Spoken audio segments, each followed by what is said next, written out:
Hi everyone, and thanks for watching today's video.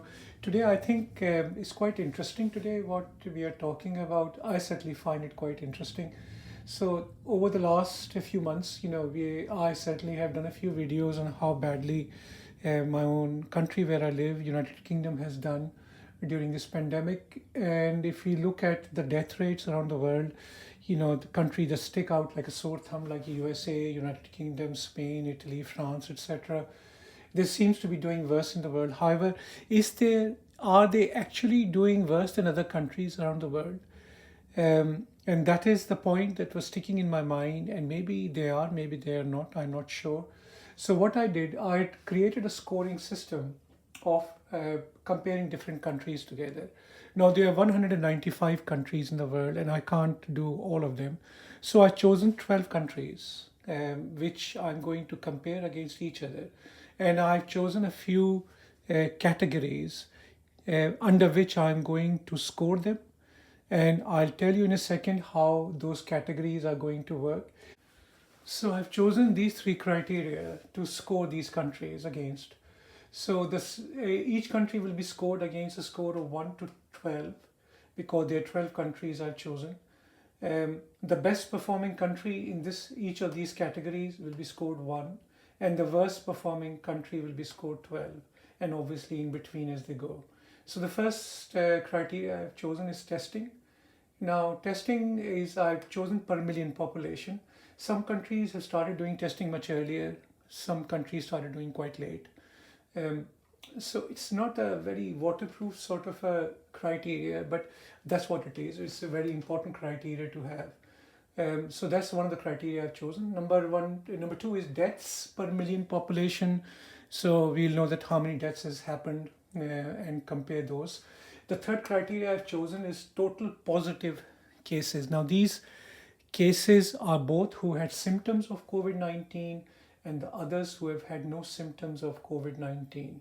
Now, there is no data to know how many total positive cases there are in any country. However, there are epidemiological studies, and also they can be calculated according to death rates of each country if we know what the expected death rate of COVID-19 is. Now, what is the expected death rate of COVID-19? If you look at different countries and different epidemiological studies, and there is only one population-based study, which is a German study just recently came out, they all differ in death rates. So out of 100 people with COVID-19, how many will perish from the disease? Now, UK epidemiological studies are showing that it will be around 0.8 to 1%. Some are showing a wee bit more. WHO figures a bit higher. However, good study from Sweden, again epidemiological base, saying very low, 0.1 to 0.2%. So very, very low. 1/10 of that of UK rates. There's a recently very good population-based study, the only population-based study to my knowledge which has been published in the world at the moment. It's from Germany, and the author has said their figures of death rate in the study, which are put down as 0.37%, so closer to that of the Swedish figures, are very conservative, and he believes that the death rate is less than 0.37%. So which is good, because the death rate from COVID-19 is far less than we initially thought it was. So I'm going to use the German study, which is the only population-based study, as the gold standard at the moment to calculate the total positive cases in the community. And I'm going to not use 0.37%, I'm going to use 0.3%. It makes calculation a wee bit easier, and it also makes is perhaps a bit more realistic as compared to 0.37%. So I apologize for the busy nature of this slide, but please don't worry about this, because what I'm going to do at the end of the presentation, I'm going to put this as a slide so you can Photoshop it and have a read of it or at your own leisure. So I've chosen 12 countries. I put them in alphabetical order, so there is no bias here. Belgium, France, Germany, Hong Kong, Iran, Italy, South Korea, Spain, Sweden, Taiwan, UK, and USA. Now, the reason I chose these countries because some of the countries like Hong Kong, Taiwan, South Korea saw the disease very earlier on. Yeah, Iran very very early on, and some of the countries which are here based in Western Europe and obviously USA in North America. Some of these countries had a lot of criticism about how bad their death rates are, etc. And obviously USA had a lot of criticism about how many deaths they've had over there. So this is perhaps a more logical and rational way of categorizing them. So what I have done, so this is their populations, they are all in millions. I have rounded each figure to the nearest round or even number. So that's their populations, and this is the tests that have been performed uh, for COVID-19 in each country is to the nearest 1,000. So K is 1,000, so 41,000 tests being performed by Belgium until the 14th of May. France has done this much, etc., etc. Now these are the deaths that have taken place in those countries per million population. These are not the total deaths, like total deaths in UK until yesterday were closing to 33,000, but these are the per million deaths. So these are the deaths, and these are the what I think, and I think some people agree with me, are the positive patients in the community which we know about with symptoms, and many of them we do not know about because of lack of symptoms. Now I have calculated this on a percent basis. This is 24.2% of the population, 14.5% of the population, 3.17% of the population, etc., etc. And I have calculated this from the German study I was talking about earlier, with the death rate of COVID-19 as 0.3%. Now these are all the scores in front that I've scored them from 1 to 12. So for example, Belgium has scored number 1, and the lower the score, the better they are in that category. The higher the score, like in this category, the worst country, which is number 12, is down here, which is Taiwan. So more tests being done, they will score higher. So the Belgium has done most tests than any other country out of these 12, and Taiwan has done least number of tests out of all these countries. And they are not total number of tests, they are again per million population.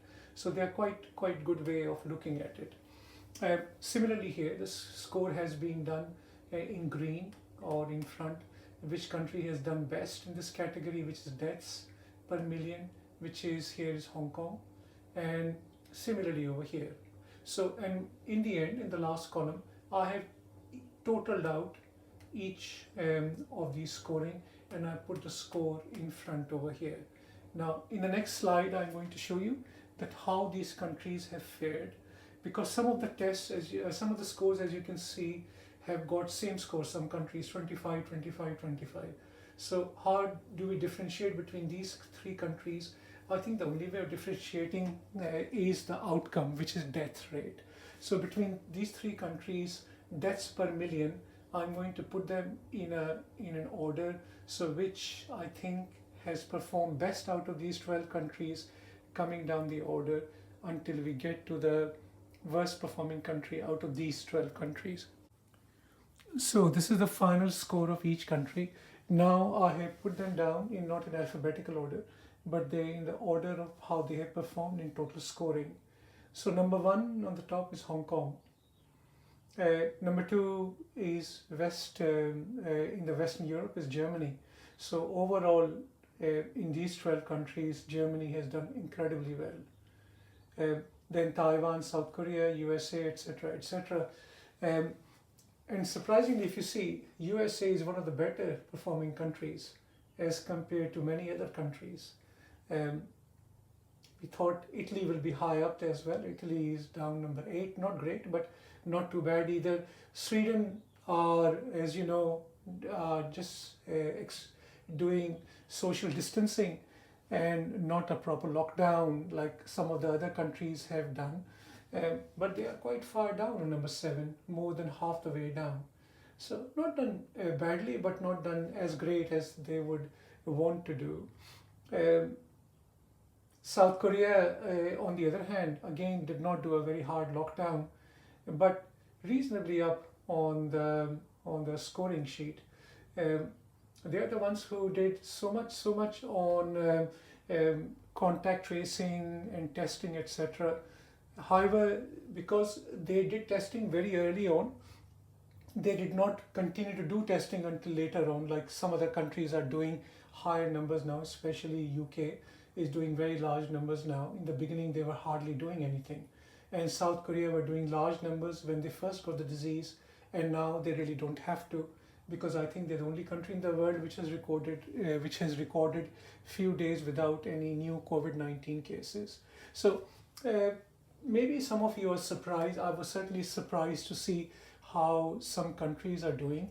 And look at the last country in the world which it stayed below the radar, how badly it is doing. Belgium is, I think, the worst country so far at the moment because of the death rates. These three scores were the same. So I put them according to the death rates. France had the least death rate per million, then United Kingdom, and then Belgium out of these three countries. So United Kingdom, unfortunately, second last out of all the 12 countries, which is not great because we have one of the um, 3 or 4 leading health services in the world. Unfortunately, the reasons are there in my previous videos, I think anyway. These two again had the same score, but I've put Italy above Spain because Italy has slightly less death rate per million population as compared to Spain. So I hope you got some information from this video, and if you are living in a country which doesn't belong to any of these, you can score your own country and see where it stands as compared to these 12 countries, any other countries you wish to. And I'm grateful for you to watch this video, and please remember to subscribe and stay safe, and I hope to see you soon. Thank you for watching.